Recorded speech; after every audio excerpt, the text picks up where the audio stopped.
नमस्कार, मी सुवर्णा निघत आहे जगन्नाथपुरीला जगन्नाथ भगवानचं दर्शन घेण्यासाठी। यासाठी 2 ते 3 महिने अगोदरच आम्ही कोणार्क एक्सप्रेस या ट्रेनचं बुकिंग केलं होतं आणि त्याचं 3 टायर एसीचं तिकीट साधारण 2000 इतकं आहे। पुरीपर्यंत आपल्याला डायरेक्ट कोणतीच रेल्वे नसल्या कारणाने आपण भुवनेश्वर हे लास्ट ह्याचं जे रेल्वे स्टेशन आहे तिथे अराउंड 30 तासानंतर पोहोचतो। म्हणजे पुण्याला ही जर ट्रेन 11:20ला सुटली तर दुसऱ्या दिवशी संध्याकाळी 4 ते 5 वाजता ही रेल्वे भुवनेश्वर रेल्वे स्टेशनला पोहोचते। त्यानंतर भुवनेश्वर रेल्वे स्टेशन ते पुरी इथपर्यंतचा प्रवास आम्ही रेल्वेने केला, ज्याचं तिकीट पर पर्सन साधारण 200 ते 300 रुपये इतकं आहे। सुट्ट्यांच्या दिवसामध्ये मी आलेली होती आणि इथे गर्दी भरपूर होती। रूम मिळायला सुद्धा मला बराच वेळ लागला। ऑनलाईन बुकिंग करूनच नक्की इथे या। जय जगन्नाथ। हे बघा माझ्या मागे बरोबर जगन्नाथ टेम्पल आहे। आमचं दर्शन आता काही वेळातच होणार आहे। हे बघा पाहिलंत ना, मी तुम्हाला आत्ताच सांगितलं की काही वेळातच माझं दर्शन होणार आहे, पण आता चक्क संध्याकाळचे 7 ते 8 वाजलेले आहेत। मला बराच वेळ रांगेमध्ये दर्शनासाठी लागलेला होता।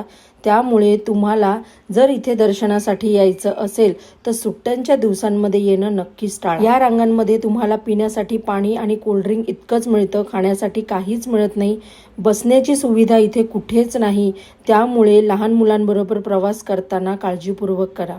काही वर्षांपूर्वी मी फक्त बातम्यांमध्ये टीव्हीमध्ये या जगन्नाथपुरीच्या यात्रेविषयी भरपूर काही बघत होते, ऐकत होते, पण ह्याच्या मागची रिअल स्टोरी ही मला काहीच माहीत नव्हती।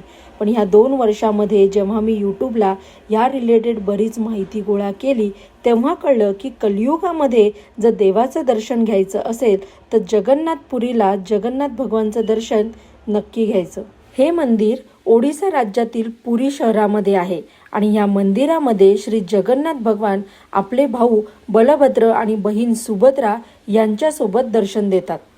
हिंदू धर्मामधील सर्वात मानाच्या पवित्र 4 धामांपैकी एक मोठे तीर्थक्षेत्र म्हणूनच जगन्नाथ मंदिरची ओळख आहे आणि ही लाकडी मूर्ती दर 12 वर्षानंतर बदलली जाते आणि या ठिकाणी आषाढ महिन्यात होणारी रथयात्रा विश्वप्रसिद्ध आहे।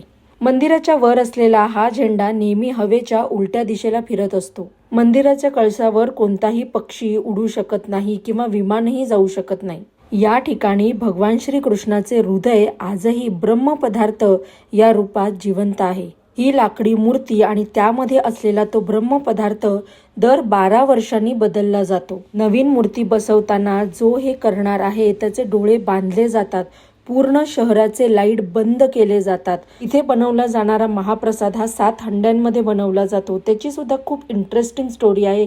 लवकरच भेटूया